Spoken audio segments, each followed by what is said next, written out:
Terça, 5 de novembro. Aceitação e rejeição. A lição 2 examinou a multiplicação de pães e peixes, registrada em João 6, mas não cobriu a seção final da história, que estudaremos hoje. Ouça João 6, 51 a 71. Eu sou o pão vivo que desce do céu. Se alguém comer deste pão, viverá eternamente. E o pão que eu darei pela vida do mundo é a minha carne. Então os judeus começaram a discutir entre si, dizendo: Como é que este pode nos dar a sua própria carne para comer? Jesus respondeu: em verdade lhes digo que se vocês não comerem a carne do Filho do Homem e não beberem o seu sangue, não terão vida em vocês mesmos. Quem come a minha carne e bebe o meu sangue tem a vida eterna, e eu o ressuscitarei no último dia. Pois a minha carne é verdadeira comida, e o meu sangue é verdadeira bebida. Quem come a minha carne e bebe o meu sangue permanece em mim, e eu permaneço nele. Assim como o Pai que vive me enviou, e igualmente eu vivo por causa do Pai, também quem de mim se alimenta viverá por mim. Este é o pão que desce do céu, em nada semelhante àquele que os pais de vocês comeram, e mesmo assim morreram. Quem comer este pão viverá eternamente.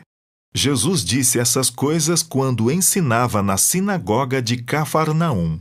Muitos dos seus discípulos, tendo ouvido tais palavras, disseram: Duro é este discurso.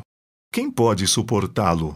Mas Jesus, sabendo por si mesmo que os seus discípulos murmuravam a respeito do que ele havia falado, disse-lhes: Isto escandaliza vocês? Que acontecerá então se virem o Filho do Homem subir para o lugar onde primeiro estava? O Espírito é o que vivifica. A carne para nada aproveita. As palavras que eu lhes tenho falado são espírito e são vida. Mas há descrentes entre vocês. Ora, Jesus sabia desde o princípio quais eram os que não criam e quem iria traí-lo. E prosseguiu: Por causa disto é que falei para vocês que ninguém pode vir a mim se não lhe for concedido pelo Pai. Diante disso, muitos dos seus discípulos o abandonaram e já não andavam com ele. Então Jesus perguntou aos 12: Será que vocês também querem se retirar?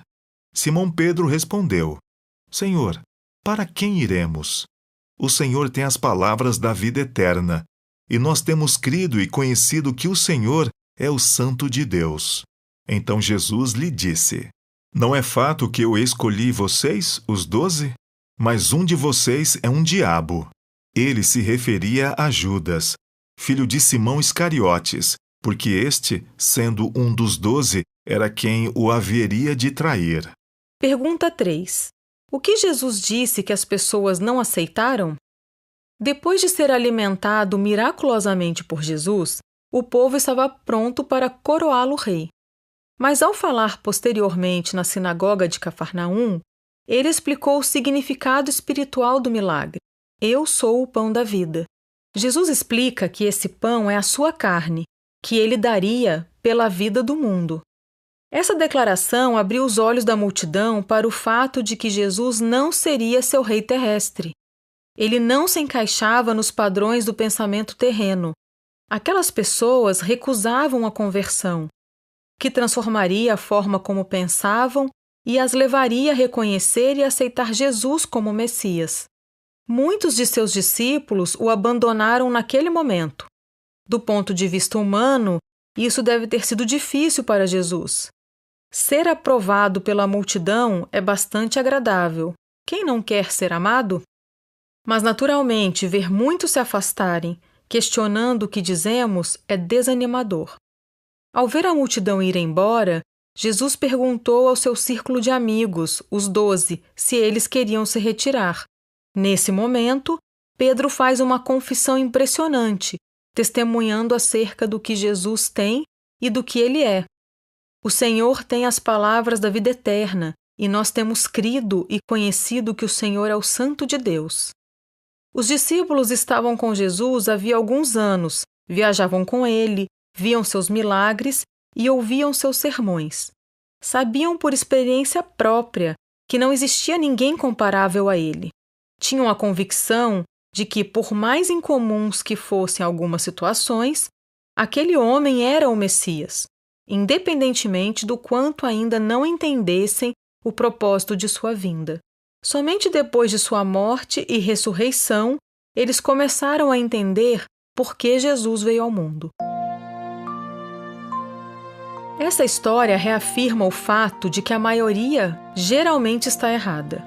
Por que devemos nos lembrar disso, especialmente acerca dos aspectos impopulares da nossa fé?